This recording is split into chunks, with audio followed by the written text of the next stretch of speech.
Oiga, la mejor cortina, la que usted pone, Mauricio Daza, la franja de Daza. Acá estamos nuevamente, una semana más, obviamente, gran cortina, y espero que sea también un gran programa, obviamente. Como siempre, pues, don Mauricio. Como corresponde. Lleno de rage against the machine. Sí, bueno, esa máquina hay que destruirla, sobre todo cuando va en contra del interés general. Empecemos entonces de inmediato, don Mauricio, con los temas que usted propone para su comentario de los días martes. Este ingreso familiar, ¿no? Y el veto, finalmente, que sin aumentar los montos, como pedía también la oposición en el Parlamento. ¿Qué es lo que le pasa a usted con esto y qué significa este veto presidencial?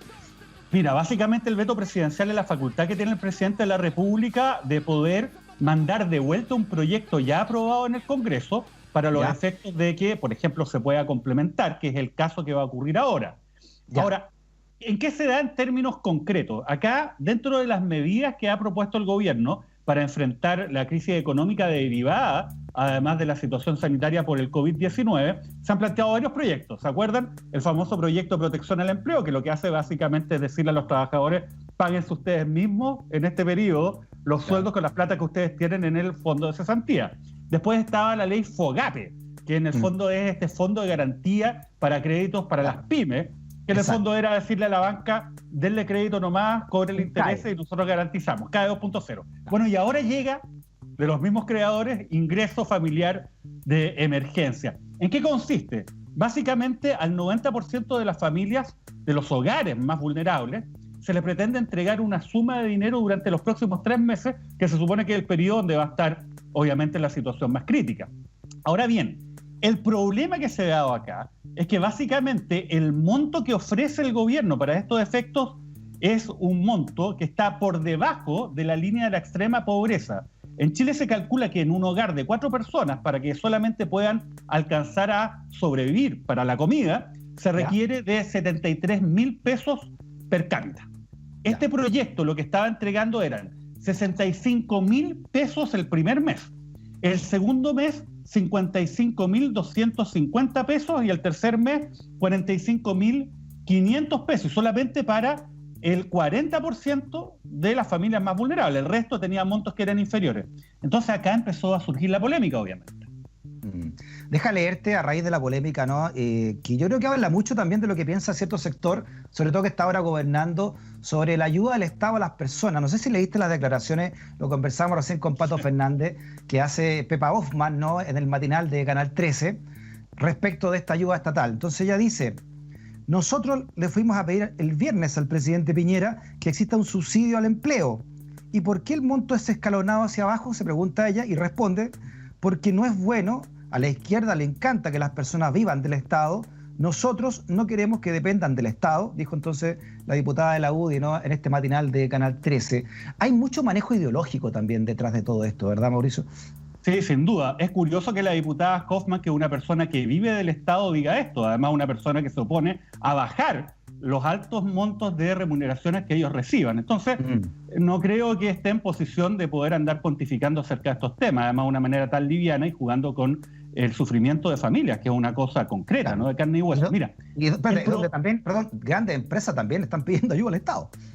Además, y parece que ahí no hay mayor problema, ¿no? Y ahí se dan todos los argumentos necesarios para ir a rescatar estas grandes empresas que han obtenido importantes ganancias durante los últimos años. Ahora, mira, ¿sabes cuál es el problema? Acá el presidente de la República sostuvo de que se iba a crear un fondo de 2.000 millones de pesos, de dólares, perdón, 2.000 millones de dólares, para poder ir en ayuda a los hogares más vulnerables. Estamos hablando de familias que no tienen ningún ingreso formal o tienen algún ingreso formal muy esporádico. O sea, están en una situación realmente bastante crítica.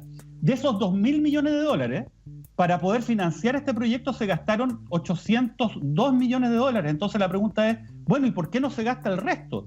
Ahora, ¿tú sabes la respuesta que han dado? Es que necesitamos ver qué es lo que va a ocurrir en los próximos meses. Oye, pero si esta ayuda no se va a dar todo el dinero una sola vez, se plantea dar esta ayuda durante 3 meses. Además, estos montos hacia abajo no tienen ningún sentido si consideras que todo indica que la crisis va a seguir profundizándose, sobre todo en un contexto en el cual ya tenemos un promedio que supera los 1.600 contagiados diarios. Entonces, Es el problema. ¿Qué te parece entonces el argumento que da también Pepa Hoffmann y el gobierno de que esto va para largo, entonces no se puede poner finalmente toda la plata de un viaje, ¿no? Sino que hay que irla parcelando hacia adelante? Por eso también esta manera escalonada de ir entregando fondos cada vez incluso menores, como tú lo acabas de señalar, ¿no? Mira, lo que pasa es que acá se han dicho cosas que no son reales. Se señala, mira, esta gente quiere tirar la casa por la ventana, el ministro Briones dijo no vivimos en Suiza. Oye, perdóname, pero si ellos mismos dijeron vamos a gastar 2.000 millones de dólares en esto, y fíjate, solo para aumentar, que es lo que ha sido la propuesta de algunos senadores, aumentar el valor escalonado de 65.000 pesos hacia abajo por un monto de 80.000 pesos cada mes, el costo de eso son 1.200 millones de dólares. Oye, en un fondo que ellos mismos dijeron era de 2.000 millones de dólares. Además, también llama la atención otra cosa, Freddy. Mira, cuando se anunció el paquete de ayuda económica para los distintos sectores afectados por la crisis, se dijo, vamos a gastar el Estado de Chile 17.500 millones de dólares. Pero resulta que acá van 2.000 millones de dólares y se pretende gastar 802. Oye, en un contexto en el cual estas familias, te insisto, no tienen para comer, literalmente, y se les pone además entre la espada y la pared. Porque finalmente lo que va a ocurrir es que en un mes más, cuando estén recibiendo 55.000 pesos, 45.000 pesos, tú vas a generar el incentivo para que estas personas rompan la cuarentena, porque es o arriesgarse a contagiarse y un porcentaje de ellos morir, o no tener para comer. Entonces, la verdad que es una situación que es bastante insensible. Fíjate, el ex presidente del Banco Central, el señor Saller, ¿qué fue lo que dijo? Oye, esto es un problema meramente ideológico. Acá no se está entregando dinero porque la ideología de quienes están gobernando es que el Estado no tiene que ser el protagonista para ayudar a las personas, sino esto tiene que ser vía incentivo al sector privado. Pero estamos hablando de una situación que, te insisto, es sumamente extrema y además, para terminar un poco este punto, fíjate, el Estado de Chile tiene más de 22.000 millones de dólares en fondos soberanos, en ahorros en el extranjero, que se supone que van a ser utilizados para un caso de emergencia. Es verdad. ¿Qué más emergencia es esto? O sea, yo no entiendo cómo ponen en una situación a personas vulnerables. Sin duda que acá hay un componente ideológico importante, ¿no? Y lo desnuda acá la diputada de la UDI, Pepa Hoffmann, que casada también con otro gran importante líder de la UDI, de uno de los, digamos, de los filósofos, entre comillas, ¿no? de la UDI también. Entonces, como Gonzalo Miller, ¿no? Entonces, claro, uno dice, ¿por qué se ha llegado al 7% del PIB o al 6% del PIB y no al 20 o al 30% del PIB como otras democracias, incluso de derecha, en el mundo para este combate y para esta ayuda también a la gente? Y bueno, tiene que ver con eso, y lo decía Hernán Frigolet, ¿no? Lo entrevistamos en la semana, Hernán Frigolet, ex tesorero general de la República, que también acá no se quiere meter más plata por esto, para no subir los impuestos después, y se están moviendo plata de un lado para otro de lo que ya hay en distribución del PIB. Oye, acá no es un grupo ideologizado de izquierda que quiere saquear el Estado a raíz del coronavirus. Estamos hablando, te insisto, de gente como Roberto Saller, expresidente del Banco Central, que señala, oye, acá no se está entregando plata a las familias más necesitadas por una cuestión ideológica. Y fíjate, además, el proyecto ya viene bastante restringido, porque de hecho, el propio subsecretario, el ministro de Desarrollo Social, y en la discusión parlamentaria reconoció que esto solamente, el proyecto va a beneficiar a 4,5 millones de personas, cuando el universo total de personas, el 60% mayor vulnerabilidad, debería ser el doble de personas a quienes le debería llegar esto. Entonces, te insisto, la verdad es que acá se pone la ideología por sobre el pragmatismo para los efectos de poder resguardar el interés general, sobre todo de los más vulnerables. Y se vienen tiempos más complicados. Deja leerte un titular para pasar al otro tema, Mauricio. Salió hoy en el Diario Financiero: Cencosud y Falabella revelan planes de baja de personal y la extinción en puestos de tiendas, ¿no? Entonces esto se va a acrecentar si las grandes empresas también se están poniendo esto sobre la mesa, ¿no? La cantidad de desempleo que va a haber ya de aquí en adelante. Tema 2 que trajiste para la pauta de hoy, Mauricio, tiene que ver con todo esto que está ocurriendo con las luminarias en varias comunas. Se destapó primero en Iquique, luego en Chillán, inversiones que están cambiando las luminarias por LED, ¿no? De Iquique más de 10.000 millones de pesos de inversión, otros 3.500 en Chillán, en fin. Y hay gente detenida, concejales que están siendo investigados de todos los sectores, al menos en Iquique, en un juez de policía local en Chillán, también en la región del Ñuble, también estaría en este mismo proceso, ¿no? El dueño de esta empresa también está siendo investigado. ¿Qué hay detrás de todo esto, crees tú? Bueno, primero felicitar al Ministerio Público, que me parece bien que no descanse en un contexto de crisis sanitaria para los efectos de poder perseguir estos delitos que son graves. Mira, hay una empresa que se llama Itelecom, que básicamente se dedica precisamente a poner luminarias, estas LED, que supone que son de ahorro de energía. Bueno, 20 municipios, la Subsecretaría de Energía y además el gobierno regional de Aysén, durante los últimos 3 años le han entregado dineros en licitaciones a esta empresa por 44.000 millones de pesos. Ahora, ¿cuál es el tema? ¿Todos los municipios sumados? Sumados. Entre los 20 municipios, la Subsecretaría de Energía y el gobierno regional de Aysén le han entregado 44.000 millones de pesos. Oye, y ojo, solamente en los últimos 3 años. Ese es el monto. Ahora, ¿qué es lo que ha pasado? Se descubrió una trama de corrupción. Acá hubo 15 personas detenidas solamente en la región de Tarapacá. Oye, además esto da cuenta también de cómo es el fenómeno de la corrupción en Chile. 4 concejales detenidos. Ahora tú dirás, ¿eran todos de un solo partido? No, había uno del Partido Radical, otro de la UDI, otro del Partido Socialista y un independiente. Eso es lo lindo de esto, ¿viste? Que la tolerancia de la idea. Obviamente. Claro, cuando es el momento cuando hay que repartir coima, parece que ahí las diferencias políticas desaparecen. Mira, formalizados por soborno, por cohecho, por lavado de activos. Además, en Chillán arrestaron al administrador municipal y a un ex abogado del municipio que hoy día se desempeñaba como juez de policía local de Peumo. ¿Cómo manejaba la trama de corrupción ahí? ¿Cómo era? Bueno, básicamente se está investigando, no se han revelado muchos antecedentes porque esta investigación está en reserva y además hay una norma que permite que cuando hay imputaciones de lavado de activos, esta reserva, este secreto derechamente, se pueda establecer de manera mucho más rigurosa. Pero obviamente se supone que habían gestores al interior del municipio que pagaban, o más bien recibían coimas, ¿no?, de personas vinculadas a la empresa para garantizar que las licitaciones iban a ir a ellos. Perfecto. Ahora fíjate, acá hay un panorama que es bien complicado porque, en primer lugar, existen 20 municipios, algunos bastante grandes, entre los que destacan la Municipalidad de Recoleta con 10.000 millones de pesos en licitación, Iquique, los 6.500 millones de pesos, Las Condes, 6.125 millones de pesos, y así suma y sigue. Ahora, no todos los casos son iguales, hay que decir. Acá hay que señalar que además hay 2 municipios con figuras que tienen proyección presidencial. Recoleta, con el alcalde Jadwe, y Las Condes con el alcalde Lavín. Pero respecto a estos 2 municipios, la oferta de Itelecom fue la oferta más baja, finalmente, y se asignó. Mientras que en aquellas comunas donde se están investigando estos hechos y han generado formalizaciones, como por ejemplo Iquique, la oferta de Itelecom era la más alta. Y además hubo mecanismos medio raros para tirar hacia afuera a los demás participantes de la licitación. Claro, no en todas las comunas, no en todas estas 40 comunas hubo ilícito, me imagino, ¿no?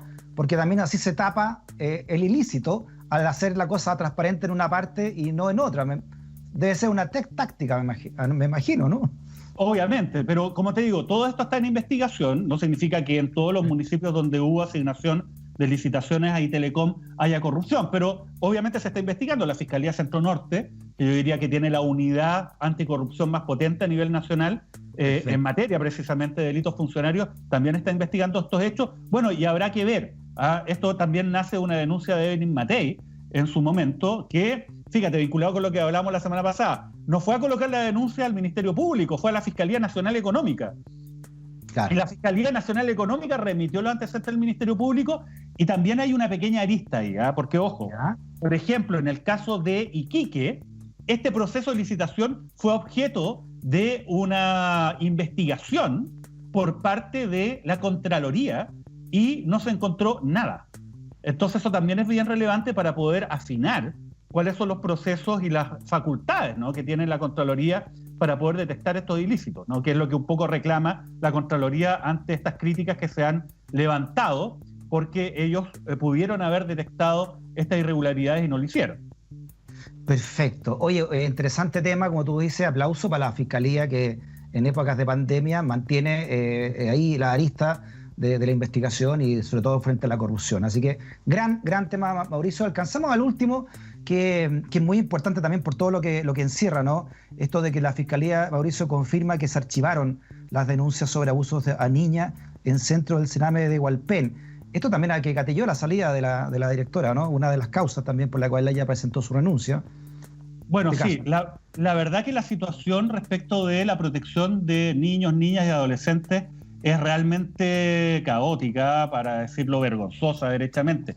Fíjate, hay un informe que sacó el Alto Comisionado de Derechos Humanos el año 2018 respecto a cuál era la situación precisamente de los menores que estaban bajo la protección del Estado. Oye, y se estableció el año 2018 que había una vulneración sistemática y generalizada a los derechos fundamentales de estos niños, niñas y adolescentes, en lo que ya es un escándalo. Nosotros nos hemos centrado bastante en las graves violaciones de derechos humanos que han ocurrido después del estallido social. Oye, pero acá el Estado viola o deja que se violen sistemáticamente durante décadas los derechos de los menores que están a su cargo. Entonces, en este sentido, obviamente hay una responsabilidad mayor respecto de la cual no se quiere avanzar. Por una parte, se archivan sin resultado estas investigaciones por delitos graves. Obviamente eso genera impunidad, y cuando tú tienes impunidad en este ámbito, lo que hace es dar una luz verde para que las personas digan, bueno, yo puedo tomar, digamos, esta señal para delinquir y no me va a pasar nada,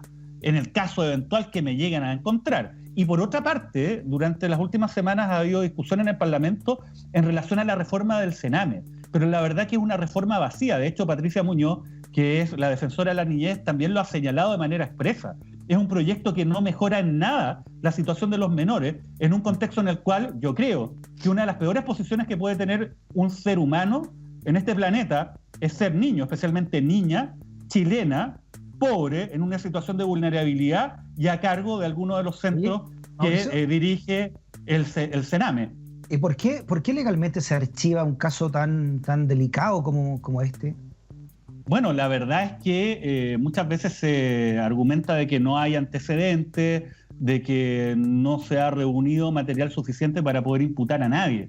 Pero convengamos de que acá, frente a este tipo de hechos, yo creo que la Fiscalía debiese tener un mayor ahínco, ¿no? Un mayor cuidado en poder extremar las medidas de investigación. Claro. Porque te insisto, Freddy, este no es un hecho aislado. O sea, que Naciones Unidas haya señalado expresamente en un informe formal que se violan los derechos humanos de los menores, tanto en los centros que son de administración directa del Sename, como los denominados OCAS, que son estos centros que son privados, ¿no?